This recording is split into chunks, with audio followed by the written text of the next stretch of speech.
Kalau kita bicara ini kan akumulasi dari dua kasus yang berbeda.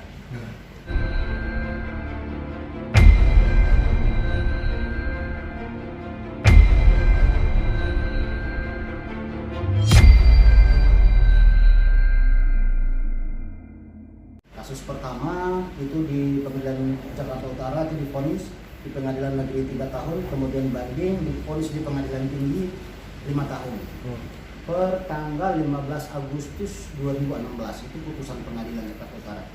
Nah, setelah menjalani putusan Pengadilan Jakarta Utara, kemudian Saiful pun divonis dengan Pengadilan Tipikor, dengan putusan Tipikor, yaitu divonis 3 tahun, vonis tertanggal 31 Juli 2017. Jadi akumulasi jadinya 8 tahun.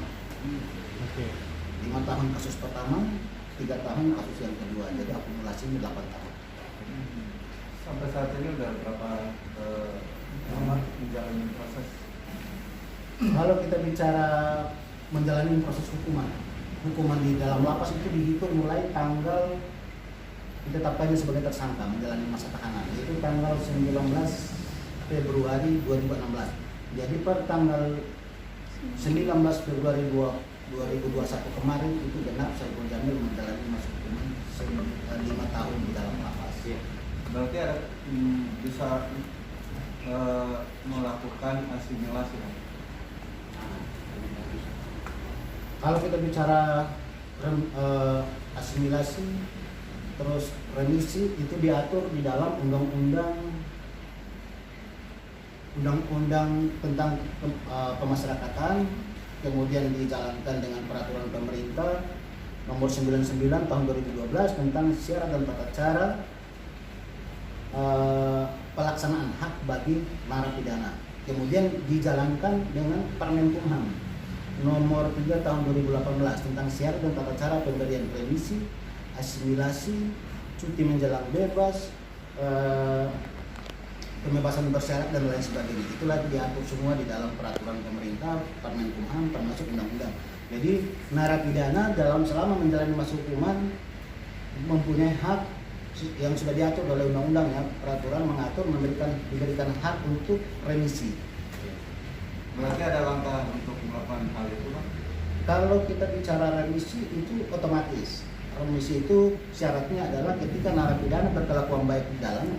Terus yang kedua menjalani kurang lebih 6 sampai 9 bulan hukuman, itu dapat diberikan remisi.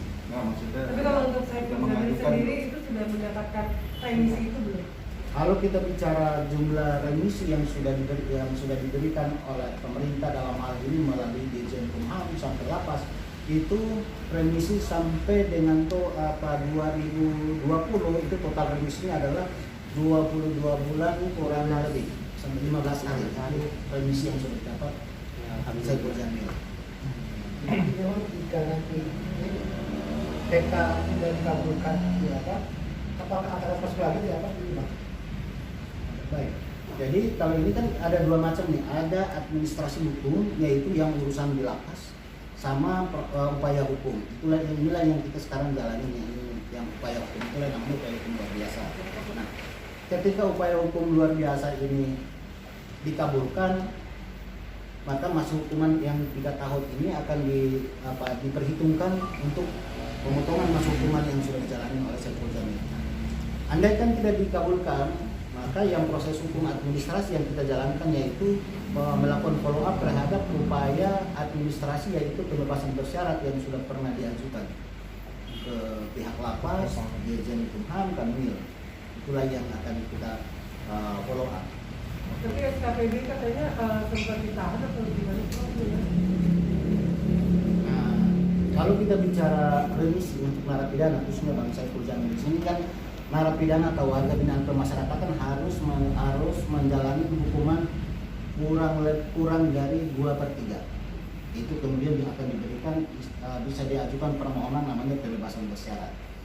Untuk mendapatkan pembebasan bersyarat itu kan salah satu persyaratan yang harus syarat administratif, namanya administratif dan substantif, yang harus dipenuhi itu adalah warga binaan pemasyarakatan yang bersangkutan harus menjalani yang namanya proses asimilasi, program asimilasi. Nah, Setelah menjalani asimilasi, karena Saiful Jamil dalam putusan itu kan ditetapkan di situ untuk harus membayar denda.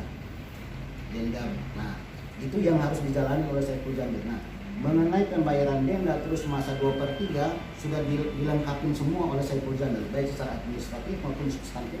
Semua persyaratan itu sudah dilengkapi dan dipenuhi. Kemudian berdasarkan itulah diajukan permohonan pembebasan bersyarat. Nah, itu sekitar pertengahan bulan tahun 2019 kita sudah ajukan itu. Nah, hanya sampai saat ini kita belum mendapat jawaban. Istilahnya adalah SK apakah diberikan pembebasan bersyarat atau ditolak. Nah, sampai di saat ini yang kita belum mendapatkan jawaban itu. Itulah yang secara administrasi nanti kami sebagai pengacara akan melakukan follow up terhadap lembaga-lembaga yang terkait.